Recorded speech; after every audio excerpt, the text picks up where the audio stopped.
Hi, grade 10. So in this little video, I'm just going to go through the blood vessels section in the PowerPoint.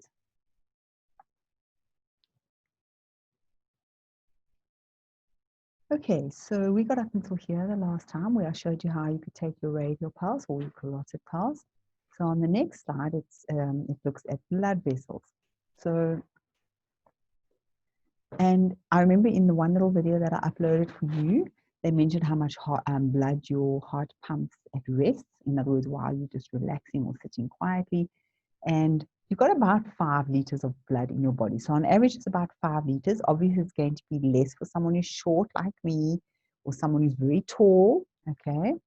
And if you had to measure how much blood is passing, say a point in your body, you were able to measure how much blood is passing there every minute, it would be about 5 liters. So that's 2.5 big bottles of milk.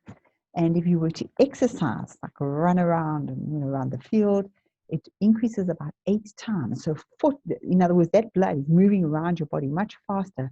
And it's passing that one point much quicker, and therefore it's like 40 liters of blood passing around your body in 1 minute. Now, some lovely diagrams of blood vessels. So the 3 main blood vessels, if you look on page 69 of your workbook, there are 3 main types of blood vessels, and there's arteries, which we know always take blood away from the heart, and veins, which take blood towards, VW, back towards the heart, okay? And then we also learned that arteries generally, or mostly, transport oxygenated blood, except for the pulmonary artery. So, okay, if you look here, there's the pulmonary artery taking blood away from the heart, but that carries deoxygenated blood. All the other arteries in the body will take oxygenated blood. The aorta leaves the heart, and then they branch and branch and become smaller and smaller arteries, and eventually capillaries, and then also to the head region and the arm region, lots of arteries taking oxygenated blood towards all the cells of your body. And veins generally take blood towards the heart, and they carry deoxygenated blood. You can see the veins here from the lower part of the body, and then that would be the inferior vena cava into the right atrium, and then from your arms and your head and your neck, and all those blood vessels, the veins join to become the superior vena cava, which enters the right atrium as well. So they are transporting deoxygenated blood, except for the pulmonary arteries, which I'm not really seeing here. They haven't shown anything, but everything. But from the lungs, the pulmonary arteries which enter the left atrium of your heart, bringing oxygenated blood back to the heart. Now, you have got a closed blood system. If you remember right at the beginning of the PowerPoint, I explained the open blood system, say, of an insect, where there's a small, pumping blood vessel at the top of the insect's body, near its back, and then how the blood just circulates through the cavity of the body and bathes the cells, surrounds the cells so that diffusion can occur, and then it's sucked back into this little pseudo heart and then pushed around just like a swimming pool pump. Well, the only time our blood circulatory system is open is when we cut it, when you damage it. It's a closed blood system. So the larger red colored, what they've added color to here, the red blood vessels, those would be little arteries called arterioles, and then all these tiny little ones in between. So arterioles become capillaries, and then capillaries unite to form little veins called venules going back to the heart. So our blood vessels aren't really red or blue in color. They're actually they're whitish, sort of creamy colored, and we just use red and blue to indicate oxygenated or deoxygenated blood. And I mean, just remember that if you look at my veins here, they look blue, but they're not really blue. It's just the we're looking at it through the skin, but that would be deoxygenated blood, the deep dark burgundy color, okay, maroon color. My veins aren't blue and my blood isn't really blue. All right, so now let's have a look. So there's lots of blood vessels in your body, and you've got to remember that arteries and veins always link up. So if my right arm is an artery and my left arm is a vein, then my fingers represent the capillary network in between, where the blood vessels are small enough for diffusion to occur into and out of the cells. So on diagrams like this, you will see the major arteries and veins that have been named, and they've got names according to where they're taking blood to, which organ, which part of the body, and bringing blood back from which organ, which part of the body. But no, I'm not going to ask you that. But just out of interest, the jugular vein drains your head. You've got two of them, the internal, external. The carotid artery, however, takes blood to your head tissues. Subclavian artery and veins, that's, the arm veins and arteries. What are the ones that we haven't seen? We know pulmonary or aorta, we know that already.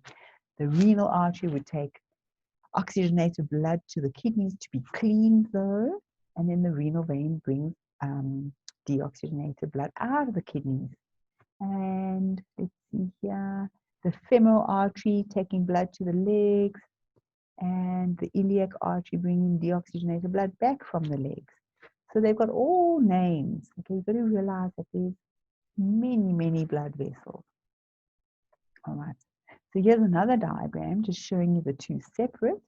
So they are the major veins of the body. Okay, they've used black, but that indicates that they transport deoxygenated blood. But remember, the pulmonary veins, however, transport oxygenated blood. They just haven't shown that here. And the same with the arteries. They normally transport oxygenated blood, except for the pulmonary artery, which they haven't shown here. And you can see they've got like hepatic vein brings blood away towards the liver, and hepatic artery would take blood. I'm sorry, I've got that wrong. Hepatic artery takes oxygenated blood to the liver. Hepatic vein would take deoxygenated blood away from the liver. So they're often given names according to which organ they supply or remove blood from. Now, for example, I was thinking there might be another picture here, but the gastric artery would supply the stomach tissues, and the gastric vein would take deoxygenated blood away. The splenic artery and the splenic vein, the spleen. What else can I think of? The mesenteric arteries and veins, they actually supply and remove blood from the intestines.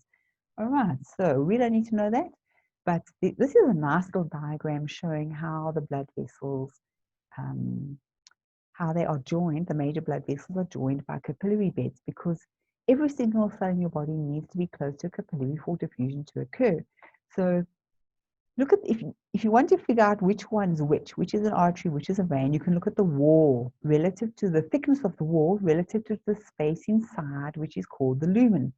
So arteries have relatively thick muscle walls, this pinky orange color here. There's connective tissue on the outside, and there's a single layer of cells lining the middle, and then the space called the lumen, the cavity through which the blood flows. Now, that single lining or layer of cells inside is actually what only forms the capillary. So the capillary has not got muscle and then connective tissue around it. It's very thin walled to allow for diffusion. Then you can see here the capillaries join to become little venules, and then they join to become bigger veins, like the inferior vena cava, taking blood back towards the heart against gravity. So they even have semilunar valves. But you can see here that the muscle part, the orange-pink region, is thinner, and the lumen is quite big, all right? And there's still connective tissue around it. Okay, so it's artery becoming little arterioles, becoming capillaries, uniting, joining again to become small venules, bigger veins going back to the heart. And semilunar valves, which allow the blood to pass through so that it doesn't leak back down into the feet, for example, into your fingers.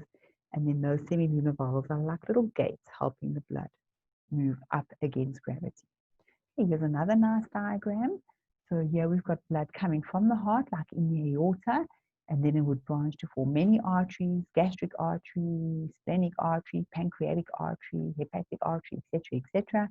And then smaller arteries, which would become known as arterioles, becoming little capillaries in between the cells.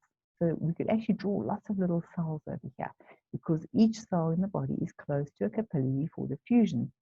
So this is a bit simplified, but you can see here that there's an inner lining, that single layer of cells, then a thick muscle wall and connective tissue. And then you can see how that muscle wall becomes thinner and the connective tissue now is very thin and hardly see it. I think this lumen though would be smaller. And then eventually you get tiny little capillaries, very small. Okay, they haven't drawn it to scale here. So these capillaries are only one cell wall, so one cell layer thick for diffusion in and out. Oxygen, nutrients, salt, water, vitamins go to the cells. CO2 waste, excess salt, excess water would leave the cells. Okay, into the capillaries, and then they unite. You can see how they're joining here to become little veins called venules. Venules join together. You can see the venules are quite thin-walled, and then the veins are not as thick-walled as an artery. They've got less muscle, but then they would have those semilunar valves to help the blood go forward and not go backwards. All right, here's another nice one. Now, this is an electron microscope picture. So people often think arteries are big and veins are small. Well, this picture shows no, that's not true. But the relative thickness of the artery wall is much bigger than the relative thickness of the vein. So artery walls have to be thicker to be able to expand and go back when the blood passes through, when it's pushed through by the forceful heart. Because remember, arteries leave or take blood away from the heart. So they've got a thicker muscle wall compared to the lumen side. And this is a big vein, like the big, vena cava coming, bringing blood, not coming back. It transports blood from the lower part of the body. You can see its muscle wall is thinner compared to the lumen. It almost looks like it's going to collapse. Okay? And obviously blood passing through would keep those blood vessels open. Nice diagram at the bottom. That inner layer in grade 10, we learned it's called endothelium. There's one single layer. And in capillaries, that's all there is, with a little bit like a basement membrane, like a thin layer of fibrous cells and that which hold the capillary together. Think of cling wrap, okay? And then you can see how they then join again to form little veins, venules, and then bigger veins. You can see the muscular wall is thicker now, and there's a lumen, and there are those semilunar valves to help blood flow upwards against gravity. All right, so you're going to do, but for today, okay, it's a short lesson. So you're only going to do question 1. It's really, really short. Okay, you just have to fill in a few words using the word list. So you're only going to do question 1 today. Now, these are nice diagrams because remember I went to body walls like 4 times. So they replace the body tissues with plastic. A special process that they do. It was devised by a biologist in Germany, and you can see all the blood vessels in part of the arm. So the bigger ones are arteries and veins. You can't really tell which one's which here. I suppose if you look inside and you could see the semilunar valves, then you would know it's a vein. But you can see there's lots of capillaries. They're not even all shown here. All right. So you are capillaries with cells in between. Okay. Now over here, it's a light microscope photograph. There is the capillary snaking through the cells. There are the cells. So now easy diffusion can take place to the cells or away from the cells. And it looks like little blood cells inside those capillaries. The capillaries are so small that red blood cells can only pass through in single file. Okay, now this is also nice. So this is an electron microscope picture. It's almost like 3D. That is part of a capillary. There's the little wall. They've added color here, and there are this actually could even be a small venule because it's quite thick here. And you can see the red blood cells, because they can still pass through 2 at a time, so it could be a venule as well. And these are the cells of the body. They really don't look like anything that we draw. Right, so there's diffusion across the wall.